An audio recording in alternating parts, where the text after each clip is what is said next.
Good morning, everyone. Thank you so much for giving me your time today. My name is Enoch. I am a third-year undergraduate student studying computer science here at HKU right now. And today I'm going to talk a little bit about our project. So our project is called Matchbox. And this talk, we're going to be talking about some stories we've learned and also going to be showing you guys some cool stuff that we're working on. So very first thing we always talk about as engineers is the problem. What are we solving today?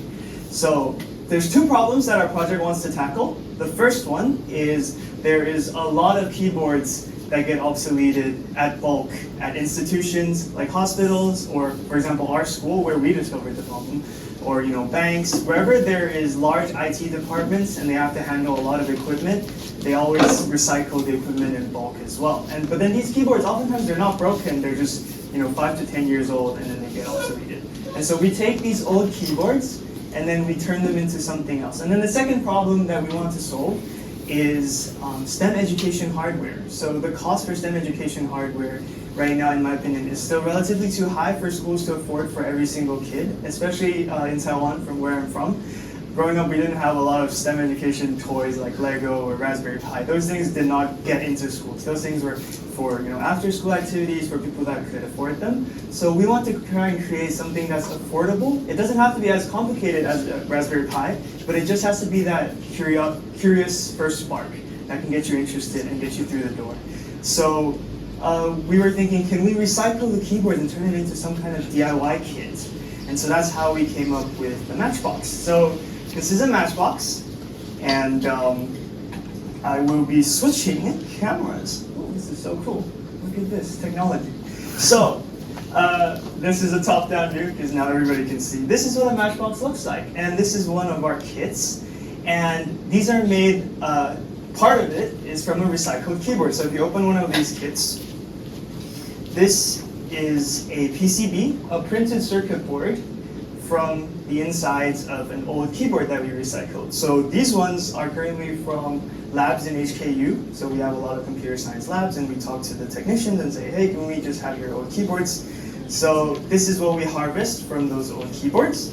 And then we have our own designed 3D printed enclosures, and the rest of the assembly comes together like a Lego kit. So we have our own PCB that connects to the main one, and then we do workshops with students. So we have assembly instructions, we do workshops, and then after a 2-hour workshop, you end up with something like this. This is a controller.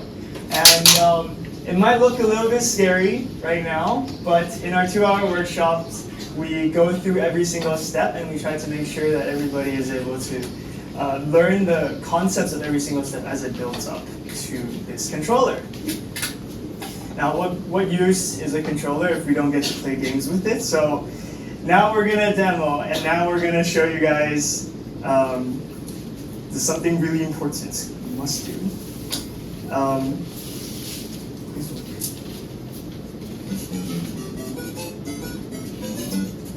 Okay, so I need a volunteer. Yes. Please come on stage. You can try out the Matchbox, and yeah, just play Mario. You can go left and right, and you can jump. This is also relevant to later in the talk. I promise. This is not just Mario. Oh, really maximizing all the power-ups.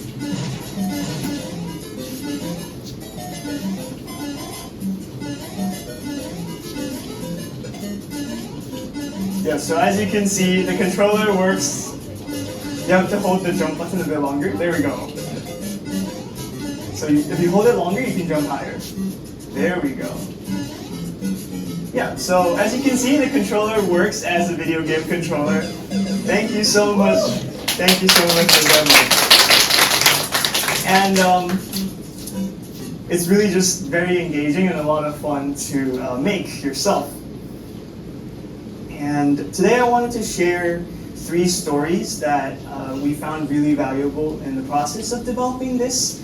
So these are just kind of 3 short stories that I've taken from. We have a really long dev log on our website that has every single thing that's ever happened to the project, but today we're going to talk about 3 of the most important ones.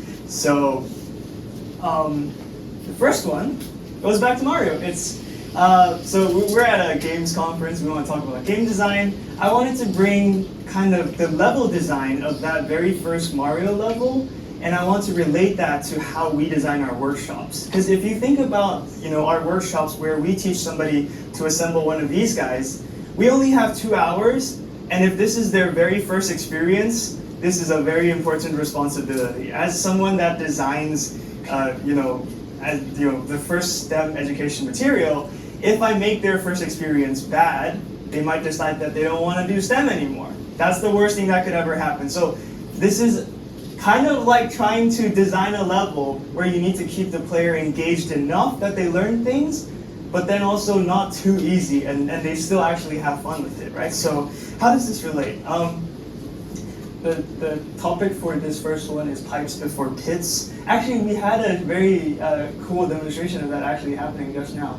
This is the first level of Mario, and they put these pipes here, and then they're in increasing order of height, and they get a bit taller, a bit taller, and a bit taller. And then I think just now we all saw that when you're first playing the game, and if you're assuming that the jump is a fixed height, you make it through the first pipe, because the fixed height goes to the first pipe. But then you try to get the second one, and then you can go past it. But then the third one, actually just now you demonstrated that perfectly, that wasn't scripted. If you don't hold it down, if you don't learn that you have to hold it down, you won't make it past the third one. So that's a checkpoint. That's a checkpoint to make sure that the player at this point cannot progress until they figure out that they have to press down, jump to hold it for longer. And why is that important? Because later there's these pits. And this is a safe environment for you to learn that, because if you fail, you just get back here and then you can jump and try again. But then later there's these pits where they punish you if you make that same mistake. If you don't learn that you have to hold down jump to make that gap, you will fail and then you will lose a life. And so in our design, we were facing similar problems where if we didn't leave checkpoints in the assembly to make sure that they did not install the PCB upside down or inside out or right side. There are so many ways that you can install the PCB wrong. I did not know that until we started doing workshops. We had to install checkpoints, kind of like that, where we gave people a safe environment for them to try and try again, where it wasn't taxing to retry. So we had to design ways around that. And some of the examples here, maybe, this is our 4th version. And you can see on this PCB here, actually my friend Brian that designed the PCB, he's here with us today. So Brian designed these PCBs himself. This is our fourth version, and you can actually see on this corner here, it's not the same as all the other corners. The other corners are 90-degree angles. So this blue part is the board that I'm talking about. But then on this corner, it's missing a corner. And there's no reason in terms of hardware or in terms of the technology that needs to be there. This is an alignment triangle, because if you look at this 2D plane with that corner cut out of it, there is no other way you can align this 2D plane with a corner cut out of it onto this 3D printed shell. And so we made it physically impossible for them to install it inside out, because it happened too many times in our previous workshops.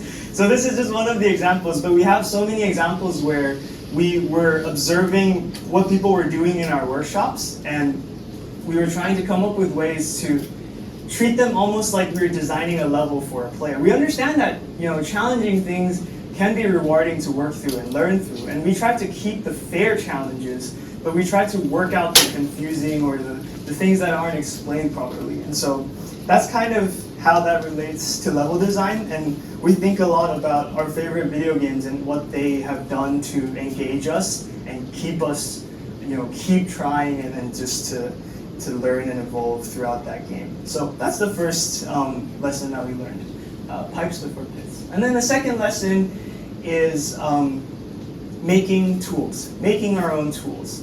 You might not really think about it that much, but making a piece of hardware is a lot of components and a lot of things, and a lot of things will disagree with each other if you don't work with them or introduce them to each other well.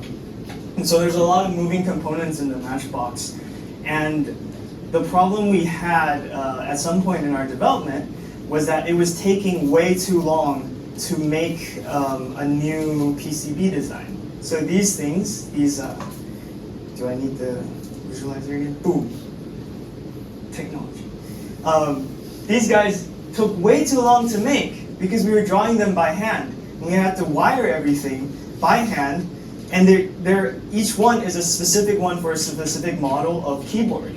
But then when we recycle these keyboards, we don't get to put in an order and say, hey, give me 100 of only exactly this one. I don't want all of your other keyboards.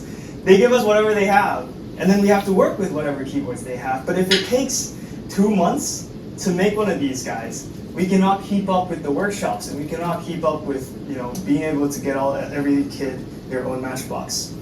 And so we realized that this was a bottleneck, and we tried so many things to solve the bottleneck. I tried talking to a lot of people and said, hey, we need the same keyboard. I tried to talk to Dell, talk to Logitech, we need the same keyboard. They're sustainability managers, and they go, oh, we just sell keyboards. We don't know where the keyboards go after that.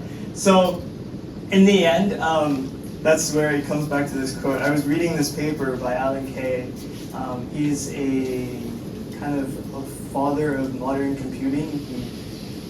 I'm not gonna, because I'm gonna make a fool of myself if I talk too much about him. But I love his papers and the ideas that he presented. And he was talking about they built the Empire State Building, and they didn't have tools for it because it was such a strange thing, and it was done so quickly and had never been done before. And then they just made their own tools and their own processes to get through it. So he says, if you have the ability to invent and make new tools, then you really should, instead of trying to figure out any other kind of solution. So that's what we said, in the end, we really didn't have any other way. And so we said, okay, we're programmers, maybe we can make a software to do it. So when we started going down that route, me and Brian sat down, we kind of listed out every single thing that it would take for us to make one of these guys by hand. And then we tried to see, okay, which steps can we cross off with code? Then we realized, oh wait, this can take an afternoon. We can simplify it so that all the repetitive things can be done in half a second because it's done by code now.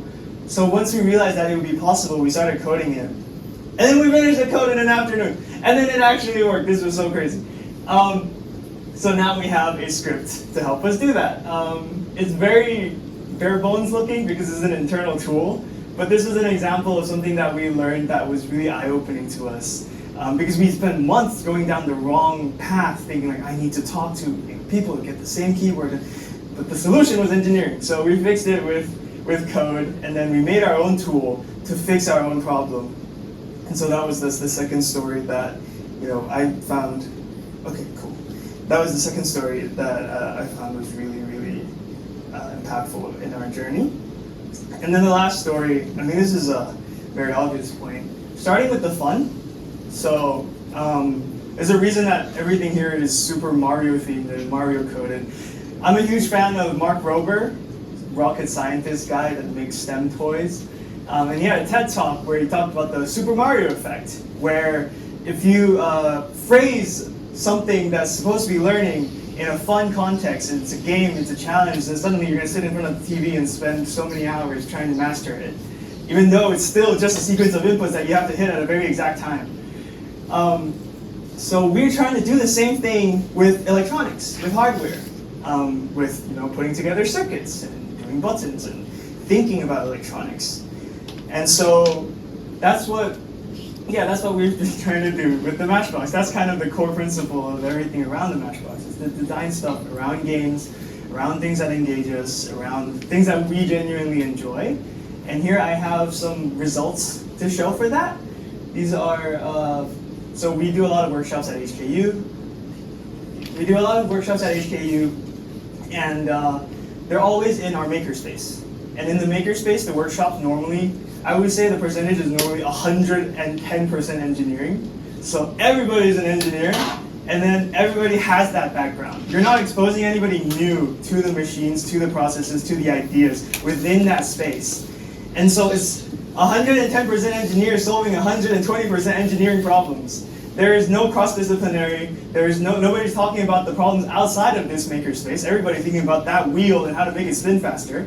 So we were thinking we want to bring more people into the engineering space. And so the Matchbox became a perfect medium for that because it is a beginner project. And so we started doing workshops. We tried to attract, people from other faculties, from arts. We wanted them to talk about their problems, from social sciences, from medicine. We got medicine students to show up. This is crazy. They don't even go to class. And they came to our workshop. Yeah. So I say this is results. Of course, still, there's a half engineering. But this is the results, I think, that we are working towards. And we are still working, forward. We want to make it even more diverse. And, this is only college students. But we want to bring even, secondary school. I mean, we've done workshops with secondary school students. We want to do this at scale. So there's so many ways that I think a really engaging hook can bring people's attention to something that could normally be seen as a bit scary or daunting, like electronics. So yeah, that's kind of the end of my time. And what's next? I just want to very quickly cover our plans for the next stage of the project.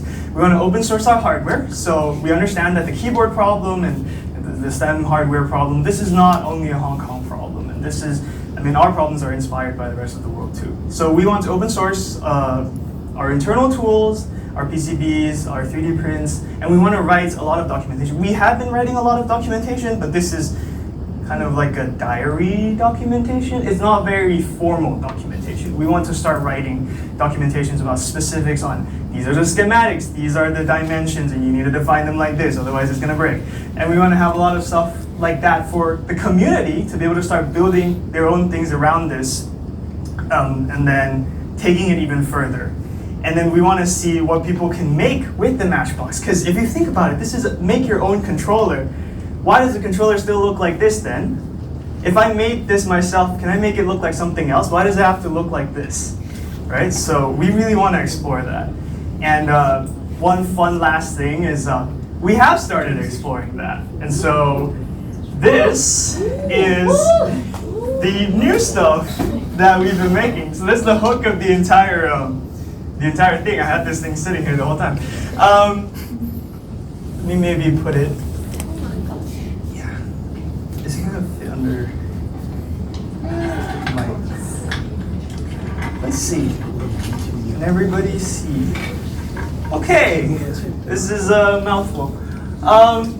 These are all the custom Matchboxes that have been explored. We have a piano box now. Oh, look, it's a camera.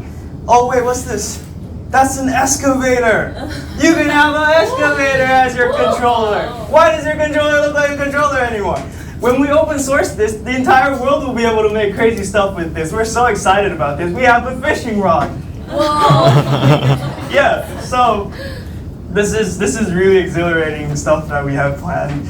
And I'm so happy to have this time to share this with you guys today. So thank you so much for giving me your time today.